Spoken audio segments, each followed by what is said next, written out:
মই এটা কথা ক'বলৈ বিচাৰি আছোঁ। হিমন্ত বিশ্ব শৰ্মা কৈছে যে জবিনাক হত্যা কৰা হৈছে। সি স্পষ্ট কৰি কৈছে যে জবিনক হত্যা কৰা হৈছে। সেইটো কাৰণে অসমবাসী ৰাইজক অনুৰোধ জনাই আছোঁ, ডাইৰেক্ট অসমবাসী জবিন ক্ষেত্ৰত যিমান মানুহ আছে সকলো মানুহ ডাইৰেক্ট এটা কথা স্পষ্ট কৰি দিব যে CBI তদন্ত কৰি জবিনক মানে ফাঁচি দিব লাগিব।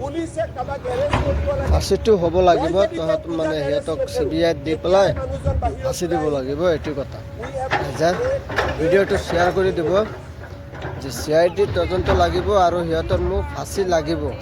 হিমন্ত বিশ্ব শৰ্মা নিজে কৈছে যে হত্যা কৰা হৈছে জবিনক। সিদ্ধাৰ্থ আৰু মোহনক ফাঁচি হ'বই লাগিব। ভিডিঅ'টো শ্বেয়াৰ কৰি দিব।